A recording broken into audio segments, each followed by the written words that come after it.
Welcome, ladies and gentlemen. Would you like to combine 100% crit chance with 140% crit damage and up to 152% base range damage, with the ability to tank 2 to 3 chunky hits on Apocalypse difficulty, while also having the fastest dodge roll available, which just received 2 more iframes after the latest patch? And most important, who's a good boy? Having your trusty dog at your side. Seriously, if you don't like the good boy, then I don't know what's wrong with you. My goal here was to make a perfect jack of all trades setup, which exploits most damage multipliers like the typical hunter gunslinger meta builds, while not being a glass cannon by default and having the least amount of micromanaging.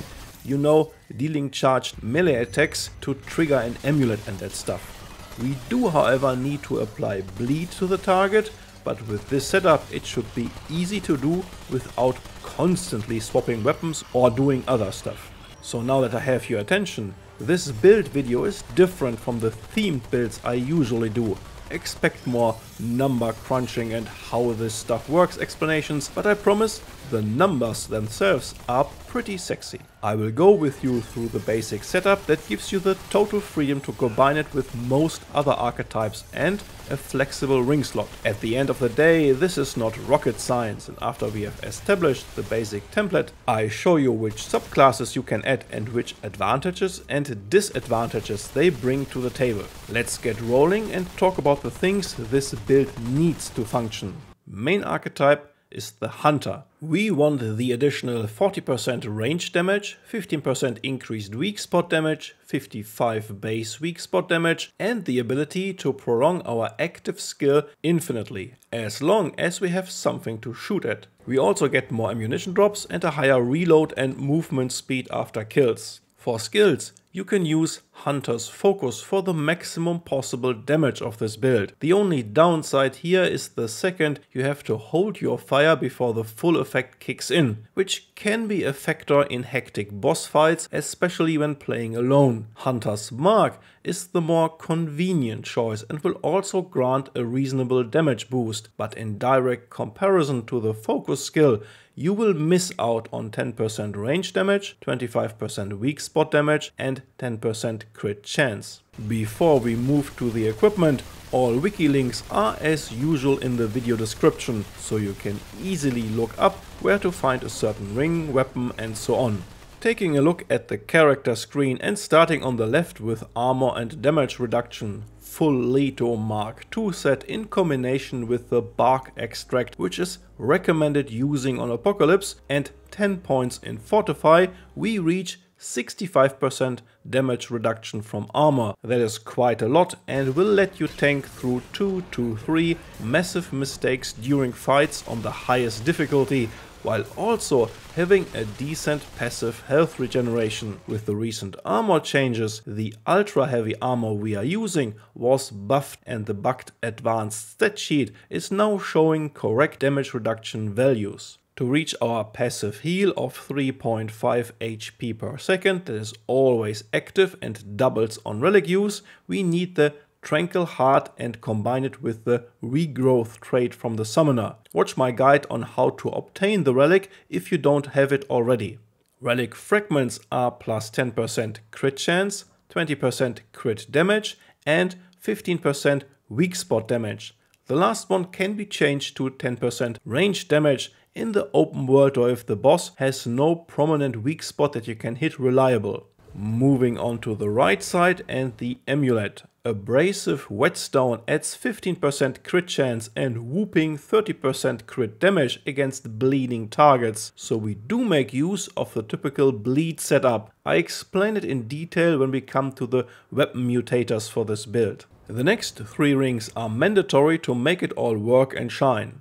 30% more crit damage with Probability Cord, 30% increased weak spot damage with Xenia's Malice, and the Bright Steel Ring for the fastest dodge roll, no matter which armor you are using. Maybe one of the best rings for a defensive setup in the game. Reggie sells this after you completed 15 biomes. And the final things we need are the weapon mutators, momentum on the long gun and twisting wounds on the handgun.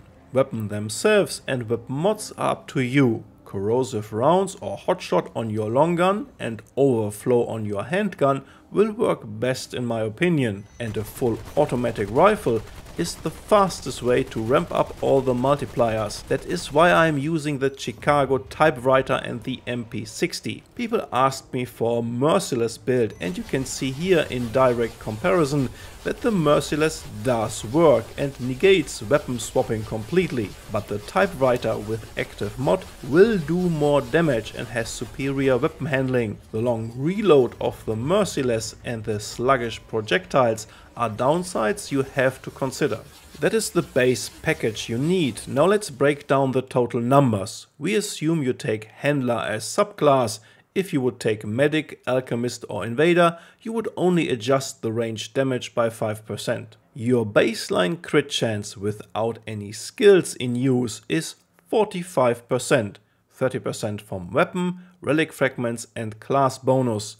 15% from the Amulet, assuming bleed is on the target. As I mentioned, the only micromanagement you have to deal with, done with your side weapon or your dog, and can be extended with the 4th flexible ring slot, Timekeeper's Jewel, to 20 seconds, so you don't need to constantly swap weapons. Your Mutator will ramp up in no time and at another 30%, so we are already at 75% crit chance, pretty awesome. Activating Hunter's Focus puts another 10% on top, so 85%, and 15% more against marked targets is sealing the deal, and we have 100% crit chance. That is why corrosive rounds additional 15% can be wasted under optimal circumstances, but you maybe don't have Hunter's Focus up all the time, so these 15% can fill gaps in between.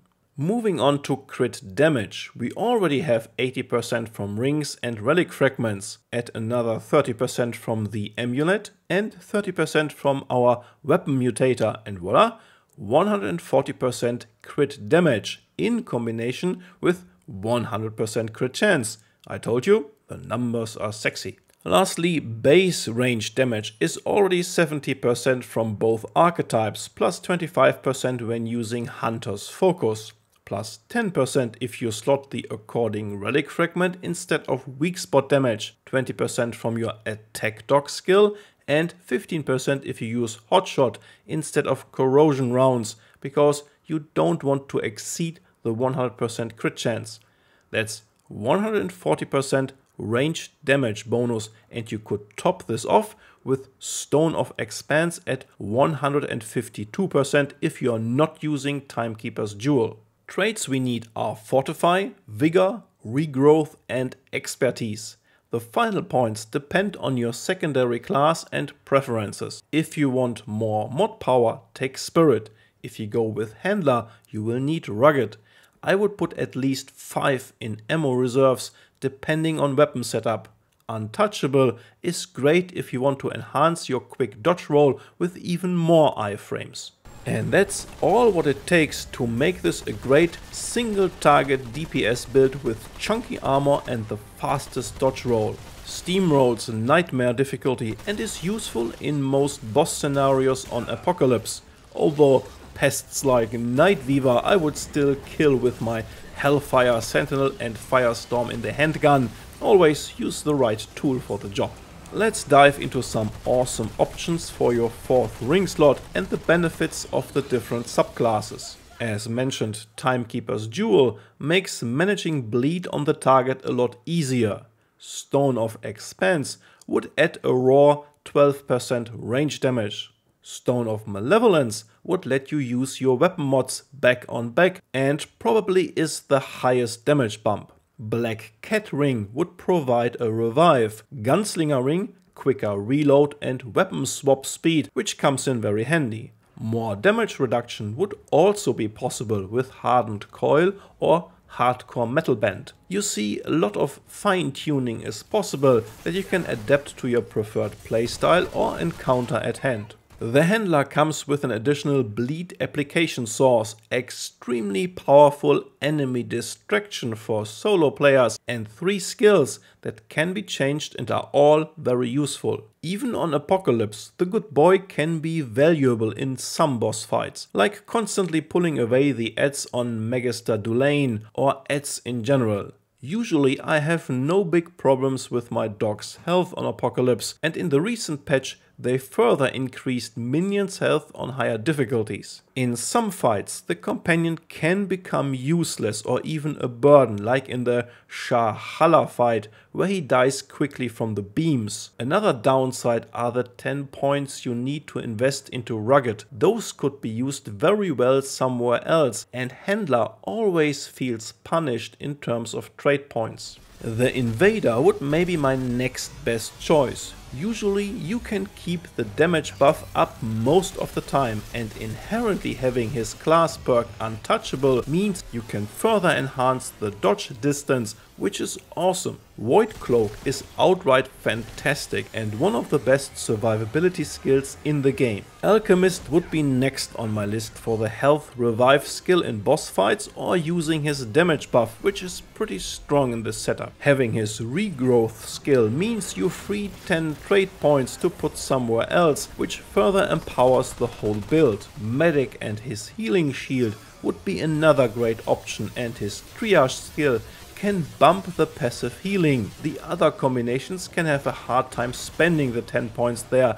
especially the handler. And lastly, Challenger has with Juggernaut or Rampage 2 super strong skills. 10% of his damage boost now always apply no matter the distance, but the damage fall off can make his damage perk more inconsistent, or you go with a shotgun and solve your problems more face to face. The other archetypes do not buff range damage, so I left them out here, because the stacking of as many damage sources as possible is a core element of this build template. There you have it, some sexy numbers packed into a nicely rounded build that you can easily adapt to different encounters and your own playstyle.